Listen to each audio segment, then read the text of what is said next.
Greetings, Richmond neighbors. My name is Alisa Clapp-Itnyre. I'm professor of English at Indiana University East, and I do live in Richmond. And I am putting together this presentation for our wonderful Wayne County Historical Museum on a topic near and dear to my heart, Victorian Christmases and carol traditions in England and America. I am a Victorianist, Victorian literature specifically, which I teach at Indiana University East and around which a lot of my research and scholarship revolves. So I thought it would be fun during this Christmas season to explore what our foremothers and fathers of the 19th century have left to us in terms of Victorian traditions.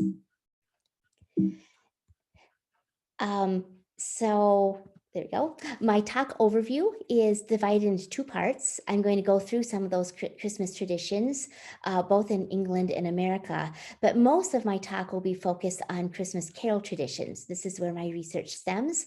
And there's so much I could talk about, but I'm going to focus on snapshots, a snapshot from England, looking at adult and also children's favorites to come out of England and the era, as well as an American snapshot, focusing on what is unique to American history of the 19th century, especially the Civil War and what we owe in terms of carols from that time in our history. My background, I have my PhD is in Victorian literature from the University of Illinois, Urbana-Champaign, 1996. And while there, I wrote my thesis, my dissertation, which became my first book, Angelic Airs, Subversive Songs, Music as Social Discourse in the Victorian Novel. So I'm an interdisciplinary scholar. I look at music, literature connections, and that was the first connection to intrigue me. And then I became interested in religious explorations. My second book, co-edited book of essays, came out in 2015. And then my 10-year project, as I incorporated where I'm now, where I'm doing a lot of childhood studies and looking at children's literature connections, since I teach that at IU East as well, became my book of 2016, British Hymn Books for Children, Retuning the History of Childhood. And so that kind of piqued my interest in hymns, and then that led to my interest in carols to come out of the hymn tradition. It was during that exploration of hymns, and specifically children's hymns and children's hymn books, a genre that really has not been explored by anybody, that took me to England on 3 different research trips. All of which were supported by Indiana University and their humanities fellowships that I'm grateful to have received. And so I was researching at the British Library, the Pratt Green Library of Durham. They have a very rich hymn collection there, thanks to Fred Pratt Green, the hymnologist. I was also at Cambridge, I was in Oxford, kind of all over the country on various occasions, going through archives and holdings of hymn books. And an outgrowth of that research was not only that book that came out in 2016, but also an active website. And I invite you to it at any time, www.soundingchildhood.org. This is part of a larger website focused on recreating the sounds of the Victorian era. And mine is focused on children's singing. And I look at hymns, but I also look at other genres. And I'm very grateful to the Richmond community. Many of you volunteered your children for 3 different camps that I've done so far. 2015, we recorded children's hymns of the 19th century. And then in 2017, you see a group from that camp. We were recording secular songs, school songs, nursery rhymes, things like that. And then in 2019, I moved to Bands of Mercy. These were children's animal welfare organizations, and they had their own songs and hymns that were sung for that. So they're all available to be heard, permission granted by the parents on this website. So you're welcome to explore that at some point. And I'll be using some of the recordings for this talk as well. And then finally, I had an article that came out in The Hymn, a Journal of Congregational Song. This is comes out of the Hymn Society of the United States and Canada. And this particular article was focused on children's hymn singing of the Victorian period, that came out in 2017. So that will inform this talk as well. So, part one, Victorian Christmas traditions. There are many of them. You probably are aware of a lot of them. You may not be aware, however, how indebted we are to the Victorians just for celebrating Christmas. Christmas had been a secondary holiday to Eastertide for early Christians. It was really the resurrection of Jesus that was being celebrated by early Christians. Christmas spread throughout the medieval and early modern worlds, but it was mainly just among many other Catholic holidays, Michaelmas, et cetera, et cetera. So Christmas was one of many. Christmas certainly fell away in the 17th and 18th centuries with Calvinist and Puritan concerns for the associated frivolity of such. And so it really was not until the 19th century that Christmas was fully embraced. And it was thanks to Victoria, who lends her name to the Victorian era. She ascended the throne in 1837 and married her cousin from Germany, Prince Albert, in 1840. And he brought from Germany many of these traditions that the English quickly embraced, one of which was the Christmas tree. That you see here. And they had 9 children. So there were many family aspects to Christmas that were quickly taken up by their family, and then Victorians took them into their own families as well.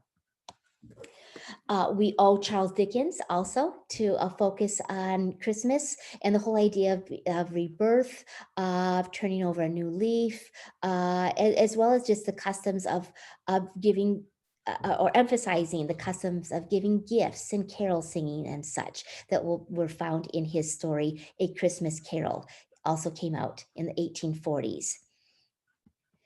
And then we have our own country of America, and our very famous poem, "'Twas the Night Before Christmas." This was published in 1823 anonymously as a visit from St. Nicholas. Clement Seymour is given credit for that, although further research that I have done reveals that, in fact, we're now skeptical on whether that really was his poem. It's now being attributed to Major Henry Livingston, who died in 1828 and was not able to take credit for the poem. Apparently, there was a maid that was known to both households and may have shared the poem.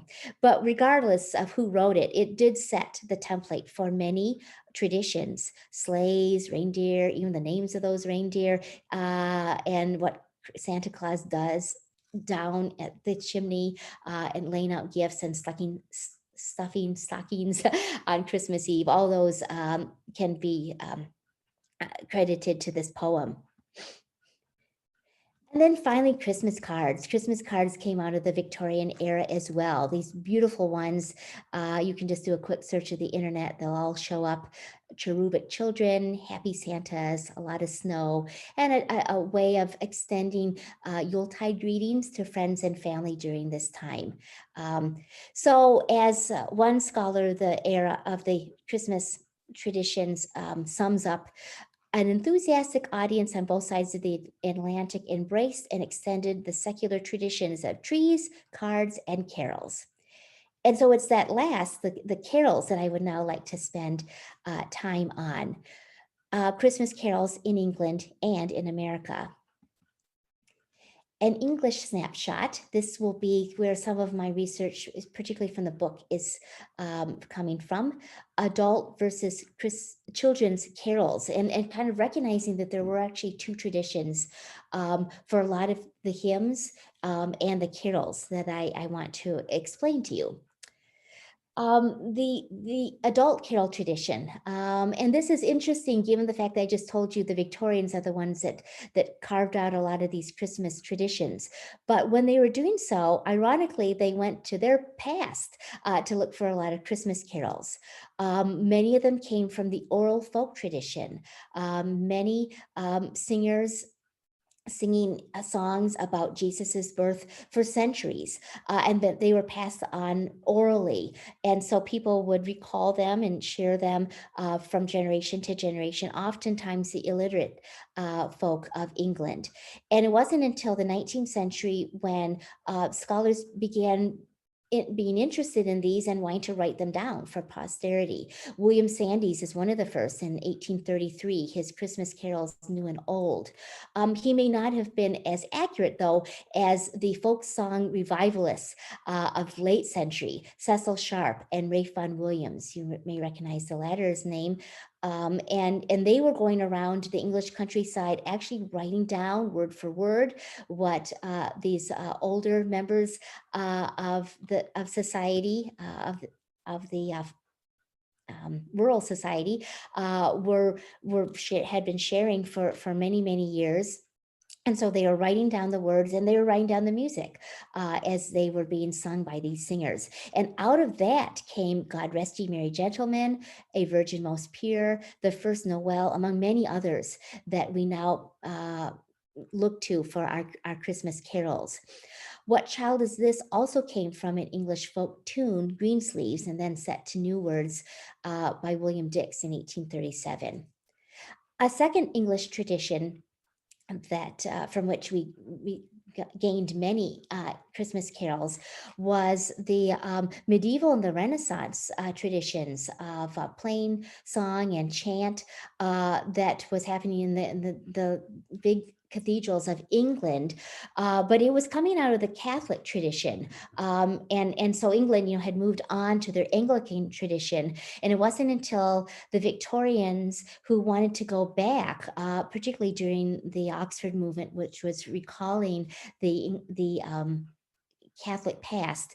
And so, as part of that, they were finding Latin Catholic hymns and carols that were focused on the English, or on Jesus's birth and the Christmas season.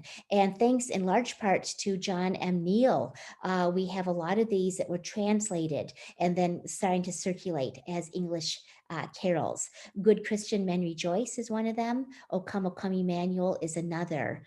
And then O Come All Ye Faithful was translated by another Englishman, Frederick Oakley, and he brought that out of Latin from the 1600s, the Adest Fidelis. So a lot of these carols that are coming out of past traditions. Interestingly enough, though, as I scoured hundreds of children's hymn books and started to notice the carols that were represented, particularly by late in the Victorian period, these were a lot of the same hymns or carols that I just mentioned to you. There was not a huge difference, in fact, to what children were singing and what adults are singing, even though children were being recognized in their own ways through Alice in Wonderland, and a lot of Victorian children's literature is kind of coming into its own during the Victorian period. But what I was discovering in my research was that their hymns and their carol singing was not a lot different from what their parents were singing. And so I have my chart here pointing to some of these, and it's headed off. The most common carol of this period in children's hymn books was Hark the Herald Angels Sing. And I did want to talk about that in a little bit. For now, though, I did want to recognize that an exception to the rule, there are always exceptions, is that there are 3 children's carols that were very unique to children, except now they have been accepted by many people. So kind of the reverse is happening. Rather than children singing adult carols, adults are now singing children's carols. The first one is Cecil Frances Alexander's Once in Royal David City. She's the author of All Things Bright and Beautiful as well. And this is a beautiful hymn, especially made popular by the tune by Henry Gauntlet. I'll play it in a minute. That was 1848, 1868. We see Philip Brooks' O Little Town of Bethlehem. 1868, apparently the Christmas before, he was looking for a tune for children to sing on Christmas Eve. And so he whipped up these words, these beautiful words, and they were set to a tune by his organist, Louis Redner, and were brought out that Christmas and then published the next year, O Little Town of Bethlehem. And then in 1884, Away in the Manger, one of the first times it was published, it's anonymous, possibly some of the words written by Martin Luther, although words were added to it, made most popular to several very beautiful tunes. They're called Moeller and Cradle Song, and you would recognize them. But let me use this time to play for you Alexander's Once in Royal David City. And this is being sung by my then 6-year-old daughter, Annetta, at a church service. Once in royal David city stood a lonely cattle shed, where a mother lay her baby in a manger for his bed. Mary was that mother mild, Jesus Christ, her little child. Sorry about that technical difficulty, but anyway, it's a sweet, sweet tune, especially when sung by young children. So we then come to, Charles Wesley's Hark the Herald Angels Sing. And this is kind of the reverse. This is an adult carol, now greatly associated with children. It was written by Charles Wesley. Many of you know him to be the brother of John Wesley, who was the founder of Methodism in the 1700s. And Charles Wesley was the hymn writer of the pair. And he wrote this in 1739, not for children. It was just in a hymn collection. And it began, "Hark how all the welkin rings, glory to the King of Kings." It wasn't until their colleague, George Whitefield, kind of changed smoothed out that first line that it became a little bit easier to sing. But it really took on new life in the Victorian period, 1855, when W.H. Cummings set it to a Mendelssohn tune. And it's known by Bethlehem, Mendelssohn, or Berlin these days. But I wanted to focus on this hymn and I'll do this in the next section as well, kind of a close look at a carol. I want you to notice that these words really are pretty heavy, theologically dense. We have the famous opening line, but then we get right into God and sinners reconciled. Christ by highest heaven adored, Christ everlasting Lord. Late in time, behold him come, offspring of a virgin's womb. It's kind of a thick way of saying that he was coming in human form. And then we get into verse 4, which is rarely printed in today's hymn books. Adam's likeness now efface, stamp thine image in its place. Second Adam from above, reinstate us in thy love. It's really focused on the reincarnation and atonement of Jesus, and atoning for original sin. He becoming the second Adam to replace and overcome the original sin done by Adam and Eve. And so anyway, this is pretty dense theology, and not as much focused on the Christmas aspect of Christianity as the Easter Easter aspect of Christianity. So I wanted to point that out because it still amazes me that this hymn really has become associated with children. I grew up, as many of you may have as well, with Peanuts, 1965, and that very famous scene where all of Charlie Brown's friends come around, circle around the Christmas tree, and they sing "Hark the Herald Angels Sing" as they celebrate Christmas. But even back in the Victorian period, this hymn page that I have reprinted here is the Methodist Sunday School book of 1879. And so it's there for children. And that verse that I just quoted for you about Adam's likeness is there as their verse 4. So they were willing to give some pretty heavy theology and poetry to children. And that actually is one of the themes of my book, that if today maybe we try to keep things simple for children, the Victorians didn't. So let's go ahead and listen to just this first verse as you appreciate some of the history of this now famous carol. This is taken from my website, by the way, so if you want to go back and listen to all the verses.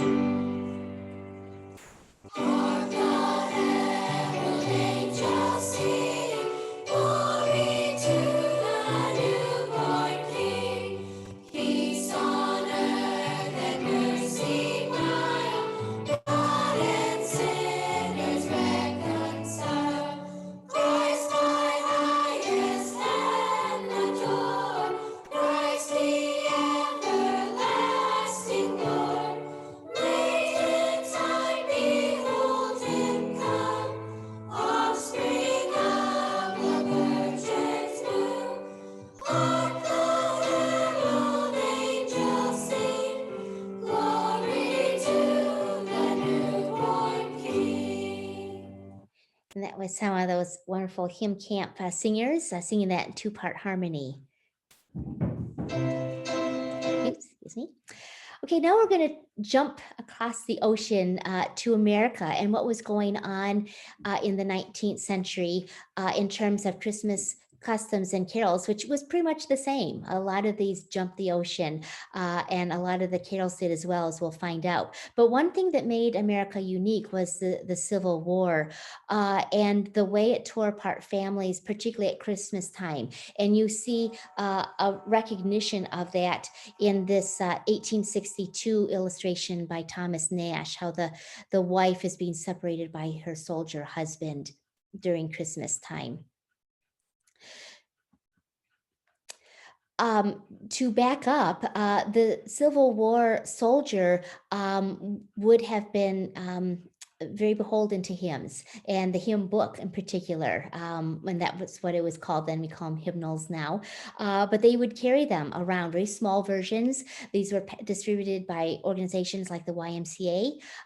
They were small enough to be able to fit in their pockets or pockets of their pants or shirts, and they were published for them. And, the Soldier's Hymn Book or For the Soldiers would be a part of the title.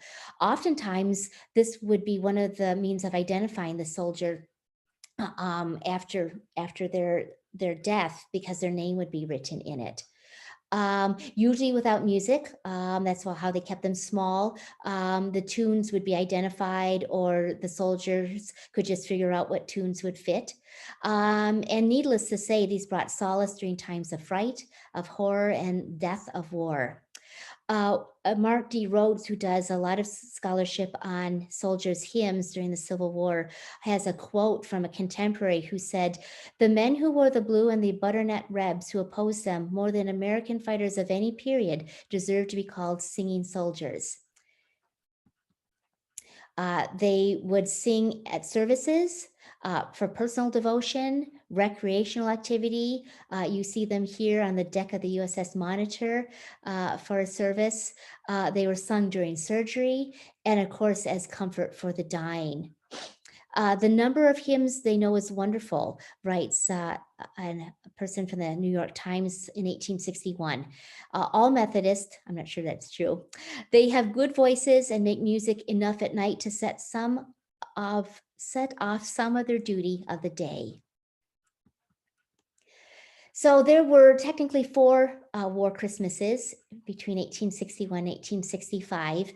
And one chronicle of them is from Elisha Hunt Rhodes. He's of Ken Burns fame. He was one of the two soldiers that Burns chose to focus on, Rhodes to represent the North, because he was so prolific with his journal writing throughout the war. And so he covered all four Christmases, and he recognizes some of the things that happened. They were excused from drills. For instance, he writes that they sang carols and wished to be home.